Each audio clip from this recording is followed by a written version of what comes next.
Thanks a lot. So welcome. The reason why I chose to present this topic is because SOC is like the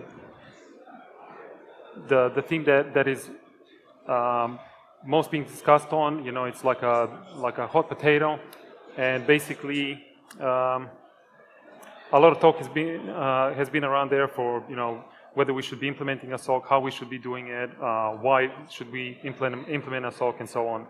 So I'm going to start with the presentation. Just a bit about myself. So I'm an independent researcher. I'm more into like blue teaming and DFIR. I've been in the IT business for about 10 years. Out of those 10 years, 4 have been in the security field. So that's enough about me. So the agenda for today, as mentioned, we'll take a look at what is a SOC, why do we need it, and then like the longer part of the presentation is going to be how do we implement it, or basically how do we start to implement a SOC. So what is a SOC?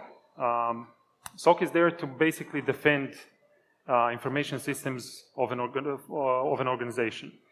So not only to defend, but also to monitor and assess these information systems. And it is actually you know, comprises of people, technology, and process.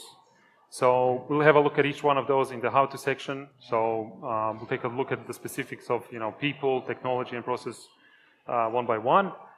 You can see here a picture from this is the National Security Operations Center from 1975. So it doesn't look that much different today, to be honest. So why do we need a SOC? Well, basically every organization has something that they need to protect, whether it be like intellectual property or you know, confidential data like salaries or contracts, or personal data which is tied to GDPR.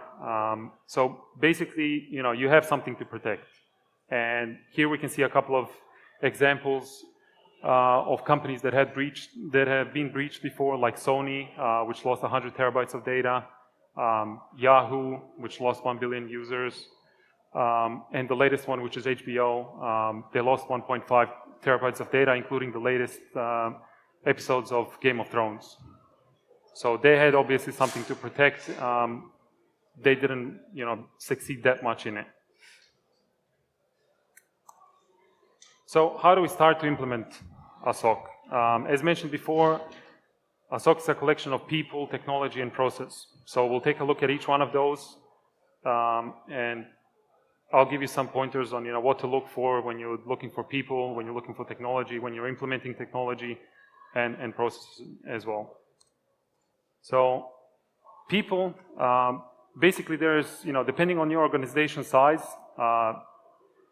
you will probably have more roles in a large organization. You will have less roles in a small organization. But basically, all of those roles in a SOC need to have the right mindset. So the resources need to have the right mindset, the right background, and the right skill set. When we're looking at the mindset, what it means is that they need to be, you know, the people need to be passionate about their job. They need to be curious, so that they are digging deeper and deeper, searching for stuff that they want to find. They want to, you know, they need like a thirst for knowledge. They need to have attention for detail, thinking outside the box, and basically think like the adversary so that they can find it. When you're looking at the background, obviously they need to have like networking skills and, you know, the way that networks and systems operate. And when we're looking at the skill set, then we're looking like specific stuff, you know, operating systems, so Windows, Linux, and so on. We're looking at different protocols that they need to know about, cryptography or network and security as well, so how network and security devices operate, and basically scripting as well, which is like something that needs to be in there as well. There's a very good book out there that I would probably recommend, you know, I would recommend that you read it actually. It's called 10 Strategies of a World-Class Cybersecurity Operations Center. And there are 2 quotes in that book which I admire. So the first one is that if you have the right tools and just one good analyst, you will actually, you know, be more successful than having like 100 mediocre ones. And the other one is that you should always be looking for quality instead of quantity. Okay? So, where do you start? You know, if you don't have a SOC, if you don't have people in your SOC, you most likely would need to form a team of people. So what kind of people do you need there? You need experts. If you have existing ones, that will be perfect. So people that have the right, skills, the right mindset, the right background. And if you don't have, experts in-house, you can hire consultants to do that for you. And the reason you would have experts is because you could use them to train your other staff in the SOC, which is like the biggest benefit of it. You can use the experts to fine-tune the tools that you use within the SOC, so like your SIEM, all the other like solutions like collection of events and things like that. And the most important one is that they know how the process works, like the incident response process, so you want to have them define that as well for you, and procedures too. So besides the existing experts or consultants, if you don't have existing experts, hire internal, get internal staff on board, because you probably have in your organization people that understand your environment really, really well, and they might not have like the right skill set, so they probably have some of the skill sets, but they can gradually, adapt new skills. If they have the right mindset, that would be, they'll be perfect. If you don't have any internal guys, then you would obviously go and hire somebody. But do have experts on board from the beginning, because that will, help you implement your SOC much faster, or if you already have a SOC, it will probably be much, much faster to get it to a mature level. So in terms of technology, we all know that there's a lot of tools out there that SOCs use. We'll see that on the other slide, but basically it's not a problem of, like lack of tools. It's an issue where, people cannot or don't know how to effectively use those tools.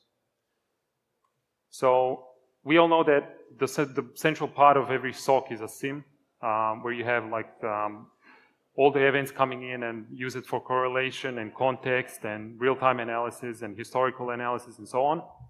So there are actually two types of SIEMs that I know of. One that you use for compliance. So basically, you just say, okay, the auditors told me that I need to get all these logs in there. I need to capture all these events. So you just shove it in there, and then when you need to do like any analysis, it's very difficult to do it. You have to wait for a long, long time to get your searches, to get some results out of your searches. Probably go for a coffee or for lunch or something like that.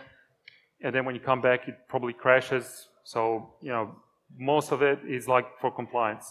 The one that we're looking for, so that a SOC should eventually have, is a tactical SIEM. So one that you can basically, come there and just search, and it will be very quick. You will get your results faster. You will be able to do your analysis properly, and catch the bad guys. So looking into technology, there are some issues that come to mind, like what should I be gathering? Should I be gathering everything, like what I've mentioned before, as you do for compliance? So or should I be gathering some, just a bit, some parts of it?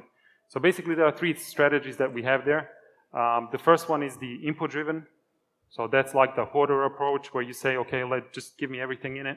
Whatever you have, just shove it all in there. And basically you get the picture on the left of that, overstuffed fridge.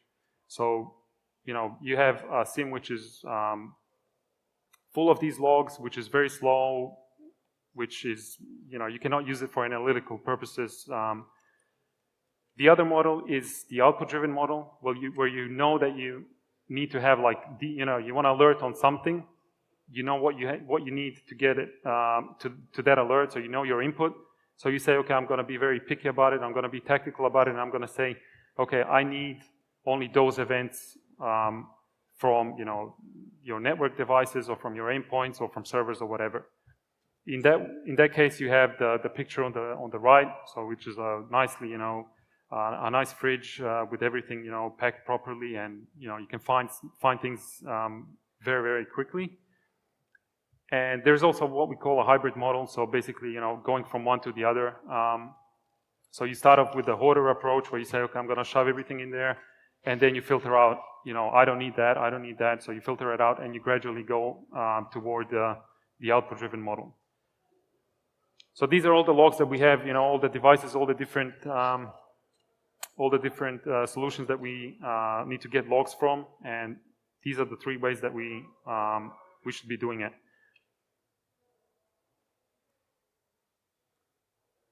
There's a big question about, should we be collecting desktop logs? And my answer is yes, we should, because most of the attacks happen on clients. So whether an attack happens from, like an infection happens from a USB or from phishing emails or from ransomware, things like that. Basically, yes, you should be collecting desktop logs, but I'm not saying that you should be collecting all of them. That's why there are 2 strategies. So either collect all of them, you're probably gonna knock your SIM to the ground, or you can collect like targeted events, so targeted things that you need, and then it'll be much more costly to not collect the events than to collect them. So basically, if we log everything we see on the left side, that we basically have more desktop logs than server logs, and that's normal because you have more desktops than servers, so that's nothing new. But if we do a targeted approach, like a technical approach, be nimble about it and just select specific events from desktops, then we have the targeted. We have the picture on the right where we have more events coming in from servers than from desktops. Now, why would that be important? So if we collect desktop logs, we can detect things like, your pen testers coming in and connecting to, using interpreter to connect to a remote machine. Basically, what happens is that a service is created, okay, and immediately after that it's deleted. So if you're collecting like service events, and you see a service event being generated, being created on a machine, on an endpoint, that should be an alert in your SIM. So you would go and investigate that. There are other methods that you can use here as well. So you could look at the service name and see that it's a fully random name. So you can use like frequency analysis to detect this as well and be, like 99.99% sure that it is some sort of an attack. It's some sort of an anomaly which needs to be investigated. Same thing with the privilege escalation. So again, a service is created, a random name. It's something that you don't have in your environment, something that you don't know. So basically, you should be alerting on that. And that's what desktop logs give you. The other part that we have is PowerShell logs. Again, it is part of desktop logs, but PowerShell v5 came out with a lot of logging features. And you can see here some statistics where basically Carbon Black research report states that 38% of incidents involve PowerShell. So we see a lot of PowerShell being used out there. If you only turned on like command line logging for PowerShell, you would be able to catch bad stuff. Because what do the adversaries do? Basically, they don't want to be poking around and placing files on your system. They want to stay in memory, stealthy and so on. So they have these long PowerShell command lines that they execute, and if you have command line logging, what you could do is you could just alert and check if a command line has more than, I don't know, 100 or 200 or 500 characters. And if that happens, that's probably something that your system admin or whatever didn't type in manually. So it has to be investigated. There are other types of logging there, like module logging or script log logging, transcription logging, which is like the most verbose logging that you can get for PowerShell, where basically you monitor the input and the output as well, and you wouldn't be sending that off to a SIM. So you can send things like that. So the transcription logging to like a share, if you need it for forensic purposes, you have it there. But you wouldn't be sending that off to a SIM. The other part that adversaries like to do is they can actually run PowerShell without PowerShell.exe.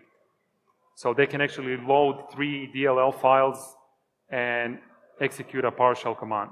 And you wouldn't be getting that with the command line logging or module logging or whatever. So for that, you need a third-party tool, which is open source, which is called Sysmon, and you would be looking for like DLL load events.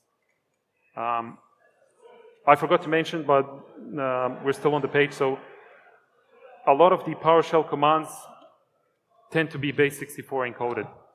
So you could actually, check if there's like base64 encoding in the PowerShell command and alert on that as well. Just for an example, we have like if you invoke Mimikatz, which is a tool used to steal credentials, if you have module logging turned on, you will create a lot of events, around 8,500 events. So you don't want to have that in your SIM because if it's Mimikatz, you want to have like, I don't know, one event or less than 8,500 events. With script logging, you cut that down to about 500 events. Now, you don't run Mimikatz every single day on every single machine, so you wouldn't be generating 500 events. But like a normal PowerShell script, which is being executed, it would just generate one event.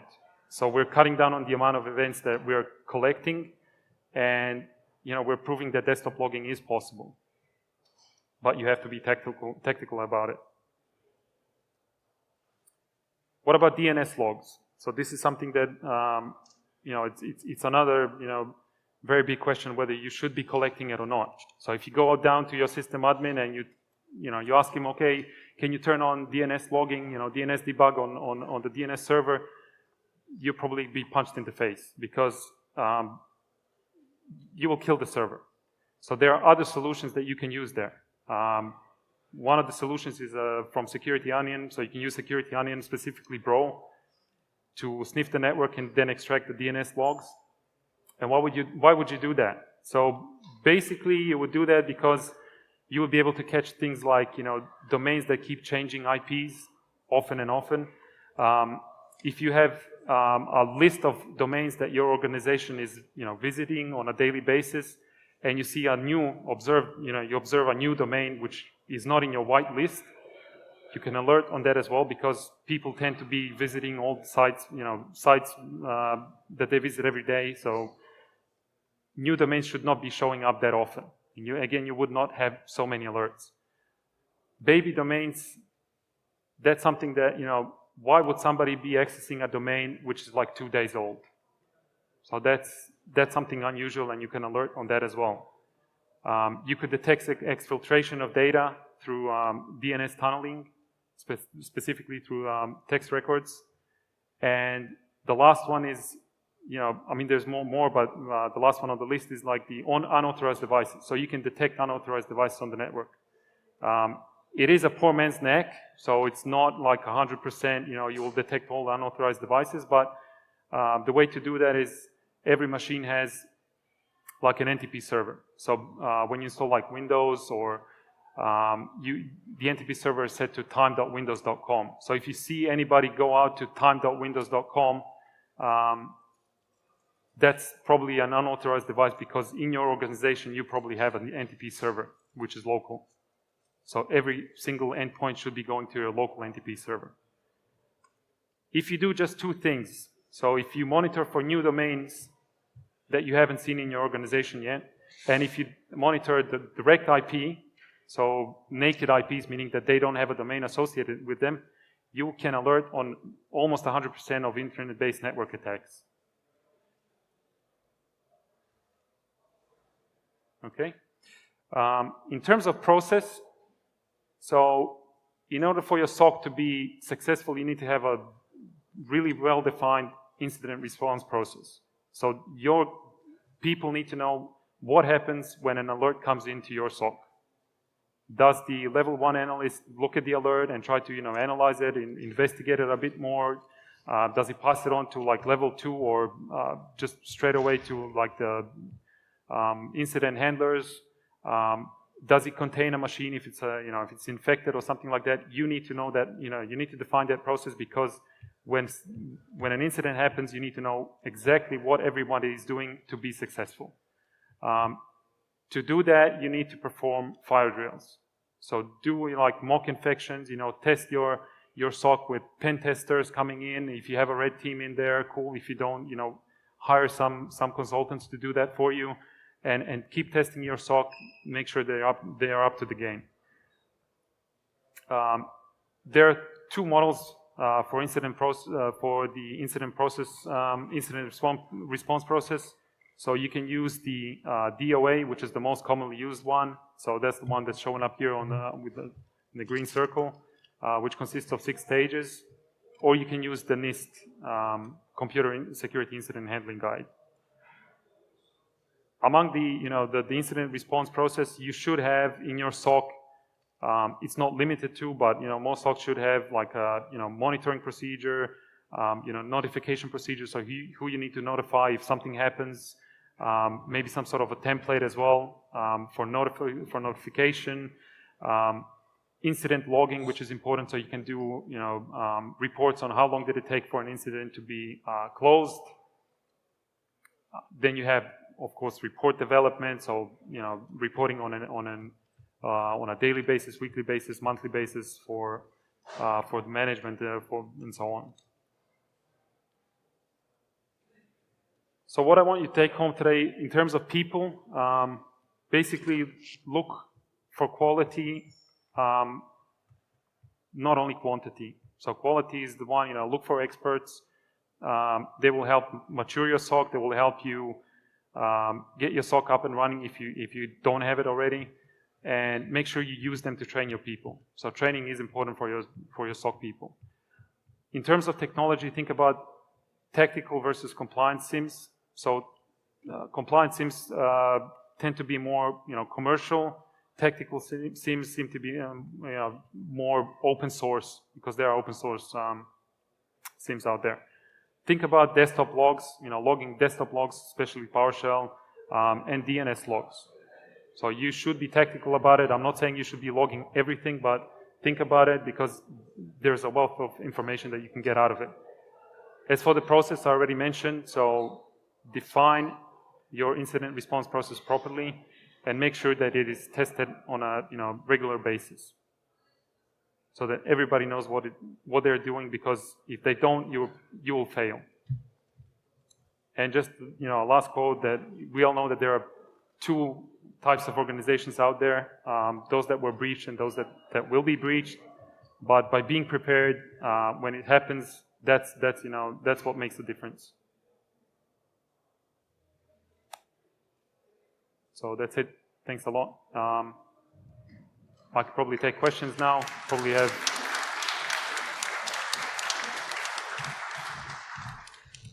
If you have a question for the Yes, sir. speaker, could you please use this microphone here? Yeah, up front here. Hi, great presentation. Thank you very much. All those tools like Carbon Black and they cost money. Is there any alternative to commercial tools and to speed up the process and not to invest too much into the security operations center? Yeah. So there are commercial tools out there, like I mentioned already, and most of them are, most SOCs use it for compliance. But if you want to do like a tactical SOC, yes, I'm not saying you should not be using commercial tools. Yes, there are open source tools out there as well. So you can use, like the ELK stack is one of them. It's being used by many organizations out there. It does require customization, but you can use, open source tools. OSEC is one of them as well, for like if you need hits on your endpoints. So to be honest, all the commercial tools actually started, using open source tools, and then it built up to a commercial tool. So there's always something out there. And you as a company can provide it? Yes, yeah, we can talk about sales, yes, outside there. Okay, thank you. Thanks. Do you have more questions, maybe? Unfortunately, cable's not long. Thanks. Hello, sorry Hi. I missed the start, but I want to ask what kind of tool do you use to analyze those logs? Sorry, what kind of tool? Do you use to analyze this kind of logs? you take such a amount of logs? So if I heard you correctly, what kind of tool do I use to analyze all these logs? Yeah, sorry, I missed a start of a presentation. Ah, okay. So basically, the central part of every SOC is a SIM, whether it be a commercial SIM, which is used for log collection and correlation purposes. Okay, so this is where you do most of your analysis.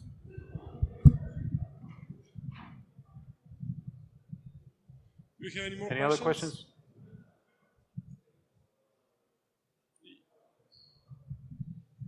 If not, let's thank the speaker.